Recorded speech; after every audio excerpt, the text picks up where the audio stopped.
Glória a Deus, meus irmãos, a paz do Senhor, a graça e paz, a paz de Deus, povo abençoado do Senhor. Amém? Eu tenho uma palavra do Senhor para este dia. Olha que coisa interessante. Jesus, ele toca nos ouvidos, toca na língua, levanta os olhos para o céu e ele estava esperando a autorização de Deus. Interessante que mesmo Jesus sendo Deus, ele se apresenta aos evangélicos como Filho de Deus. E ele não fazia nada sem a autorização do Pai. Então eu entendo que quando Jesus levanta os olhos para o céu e espera a autorização do Pai para poder realizar aquilo que precisa ser feito. Se Jesus, que é Jesus, vem para cumprir o que Deus determinou e para realizar as suas ações, espera a autorização de Deus. Por que eu e você fazemos coisas que Deus não autorizou a fazer? Se Jesus, que é Jesus, espera a autorização de Deus para realizar certas coisas, porque eu e você fazemos coisas sem a direção de Deus. Às vezes o que nós fazemos são coisas sem autorização do Pai.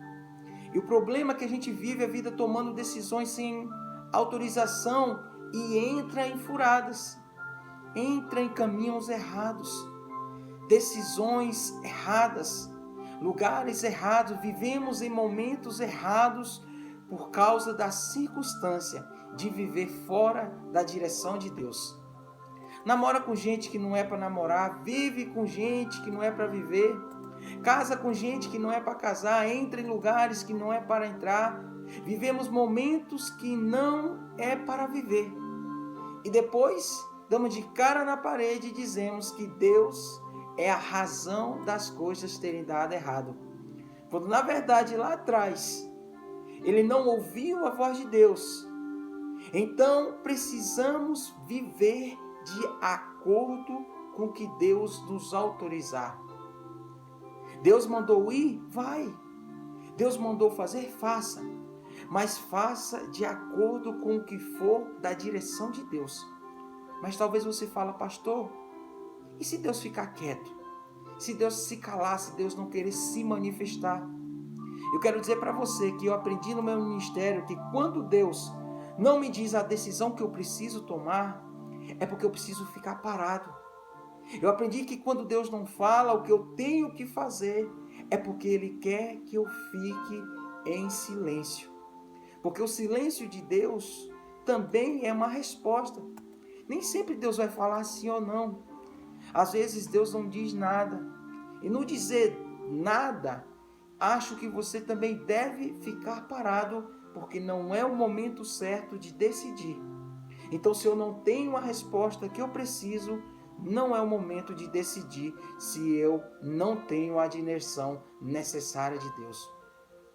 O problema é que às vezes a gente decide sem ter uma direção do Pai. O problema é que às vezes a gente decide sem ter uma resposta de Deus. Aí a gente dá de cara na parede. Aí eu quebro todo o meu eu e me precipito envolvendo com Ismael. Mas você pergunta, quem é Ismael, pastor? Ismael é um filho fora da promessa de Deus na vida de Abraão.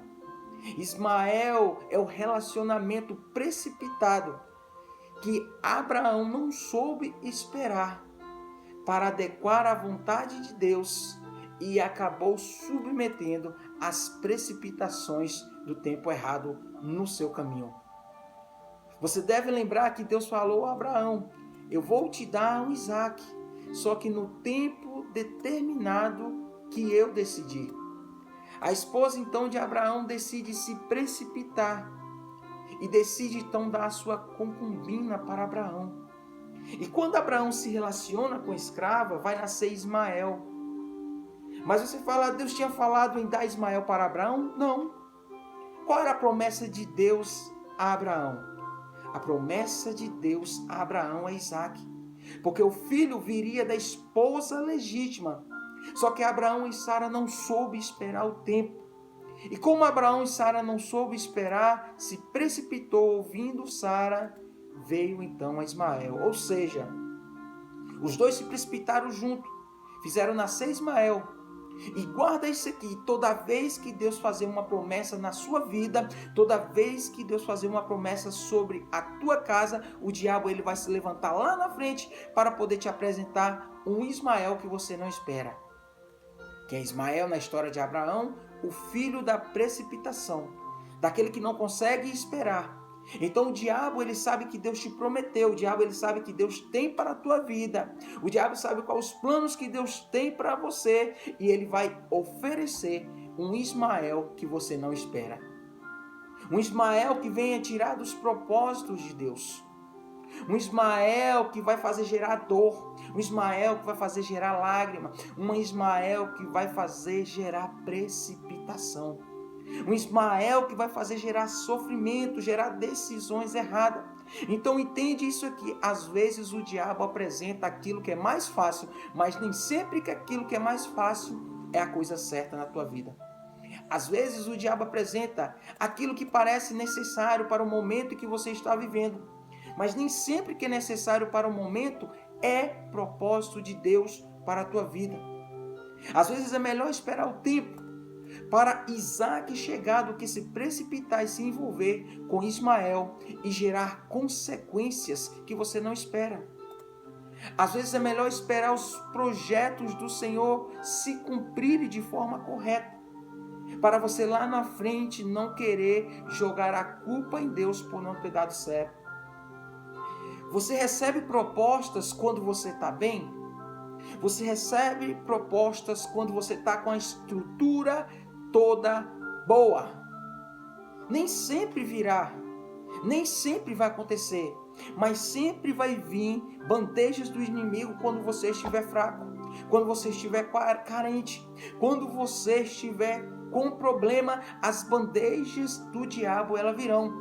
As propostas, ela vem para poder tirar você da direção de Deus. E às vezes o momento que o diabo quer é só aproveitar da sua situação e lhe propor algo que vai te afundar do relacionamento com Deus. Um namoro que vai você cair. Aproveita as carências, as frustrações que você viveu lá atrás para você tentar curar um sentimento por causa de problemas que aconteceram vindo do filho da precipitação. O diabo ele se aproveita das tuas situações. Então, o que eu preciso fazer? Eu preciso aprender a esperar o tempo. E às vezes porque você foi mandado embora de uma empresa e agora acabou de surgir uma outra oportunidade, um emprego, não quer dizer que seja da vontade do Senhor. Porque também nem tudo que dá certo, nem tudo que está dando certo é permissão de Deus. Às vezes as oportunidades que vêm logo em seguida ou dentro do seu sofrimento é para poder te tirar da presença do Senhor, para te afastar da igreja, para atrapalhar a tua fé, e o ambiente vai ser um ambiente pesado, um ambiente de Ismael na tua vida. Não queira se precipitar diante das tuas aflições. Não queira se precipitar diante dos momentos maus que você está vivendo. Porque às vezes os momentos maus é para poder Deus te forjar diante desta luta, para te preparar para o próximo nível que você irá alcançar, para poder te fortalecer diante de todas as tuas adversidades. Deixa eu te falar uma coisa. Os árabes e os muçulmanos com os israelitas, eles acreditam que a primogenitura sendo de Ismael, ele é o filho da promessa para Abraão. Mas não é. Deus fala que o filho da promessa é Isaac. E hoje existe uma guerra entre os israelitas e os muçulmanos, devido à precipitação de Abraão e Sara. Ei, deixa eu te falar algo aqui para você. Toda vez que você viver o propósito de Deus, o tempo de Deus, você irá gerar um Isaac para a tua vida. Mas toda vez que você se precipitar, querer fazer algo fora do tempo de Deus, você vai gerar um Ismael, o filho da precipitação dentro da tua vida. Espera o tempo certo do Senhor, não se precipite. Não tem nada errado, nada fora do tempo. Tudo isso que você está passando lá na frente é para que o nome do Senhor venha a ser glorificado. Não se precipite em tomar decisões. Não se precipite em poder tomar atitudes. Espera o tempo certo do Senhor para que a promessa dele se cumpra na tua vida, na tua casa, no teu trabalho, aonde você colocar a planta dos teus pés. Deus abençoe. Guarde essa palavra no teu coração. A paz do Senhor.